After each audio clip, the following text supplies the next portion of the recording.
Assalamualaikum warahmatullahi wabarakatuh. Segala puji bagi Allah Subhanahu wa Ta'ala, Tuhan semesta alam. Salawat serta salam selalu semoga tercurahkan kepada baginda kita Nabi Muhammad Sallallahu Alaihi Wasallam. Langsung saja kami perkenalkan, kami kelompok 7 yang beranggotakan pertama, saya Muhammad Asghar Ghazali dengan NIM 0702 032 0057. Kemudian anggota kedua yaitu Dewi Rosinda dengan 07 03 032 0093. Selanjutnya anggota yang ketiga yaitu Fazat Nazifatul Maulida dengan NIM 07 03 032 0094. Kami kelompok 7 akan menerangkan tentang filsafat kontemporer, baik dari definisinya, atau filsuf, karakteristik, dan lain sebagainya.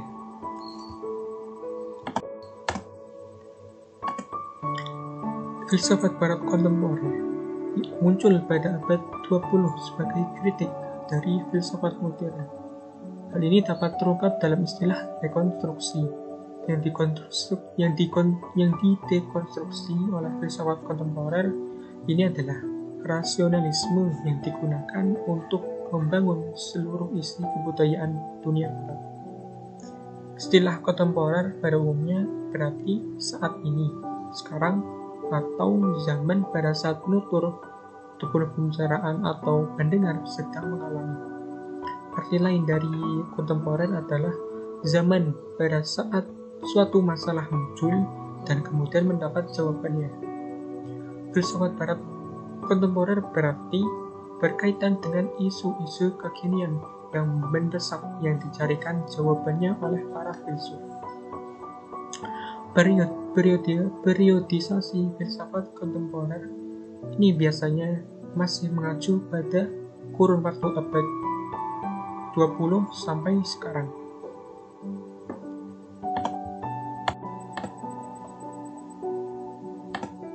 Perkembangan filsafat barat kontemporer tentu saja tidak dapat dilepaskan dari perkembangan filsafat sebelumnya, yaitu filsafat barat modern, atau dikatakan juga sebagai pematangan lebih lanjut dari filsafat zaman modern. Pada zaman kontemporer ditandai oleh beberapa gerakan pemikiran yang dalam filsafat abad 20. Tokoh-tokoh besar banyak bermunculan pada abad 20 ini seperti Arkon, Foucault, Wittgenstein, dan lain-lain. Menurut Ahmad Tafsir dalam bukunya Filsafat Umum, Akal, Hati, sejak Thales sampai Capra, mengatakan bahwa Nietzsche adalah tokoh pertama yang sudah menyatakan ketidakpuasannya terhadap dominasi atau pendewaan rasio pada tahun 1880-an.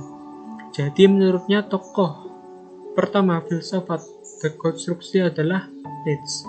Dengan alasan pada tahun 1880-an Nietzsche menyatakan bahwa budaya barat telah berada di ambang kehancuran karena terlalu mendewasakan rasio. Kemudian baru tahun 1980 Capra juga mengatakan demikian. Dalam perkembangan selanjutnya, filsafat kontemporer masih melanjutkan isu-isu utama dalam filsafat modern, namun dengan sudut pandang yang berbeda. Isu itu antara lain metafisika, epistemologi, antropologi atau humanisme, dan lain sebagainya. Seperti diterangkan tadi, maka para penulis dan pengamat filsafat abad 20 tampaknya sepakat bahwa cikal bakal lahirnya filsafat kontemporer adalah filsafatnya Nietzsche. Pemikiran Friedrich Nietzsche yang lahir pada tahun 1844 dan wafat 1900, menurut Kenichi Mishima, profesor filsafat sosial di Universitas Osaka, Jepang, beliau mengatakan bahwa filsafatnya Nietzsche sangat memberikan resonansi bagi abad 20. Nietzsche mengkritik habis-habisan moral kebudayaan barat. Baginya tidak ada lagi ruang bagi pertimbangan moral. Begitu manusia berpikir tentang kepentingannya, maka ukuran baik buruk ditentukan oleh kepentingan sang penguasa. Kebedaban yang terjadi di Warsaw, Auschwitz, Hiroshima, Vietnam, Palestina, Irak, dan lain sebagainya merupakan bukti bahwa sudah tidak lagi moral yang menjunjung tinggi nilai-nilai humanisme. Nietzsche seolah menegaskan bahwa Eropa yang mengklaim dirinya sebagai asal-usul lahirnya humanisme yang menjunjung tinggi nilai moral dan humanisme adalah pengkhianat dari nilai-nilai moral dan humanisme itu sendiri. Contoh utamanya adalah kolonialisme Barat terhadap Eropa yang ternyata melalaikan nilai-nilai moral.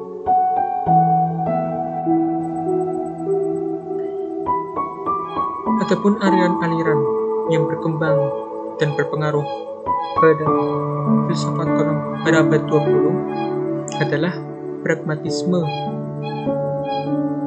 vitalisme, fenomenologi, eksistensialisme, filsafat analitis, strukturalisme, postmodernisme, dan semiotika. Kemudian mengenai tokoh-tokoh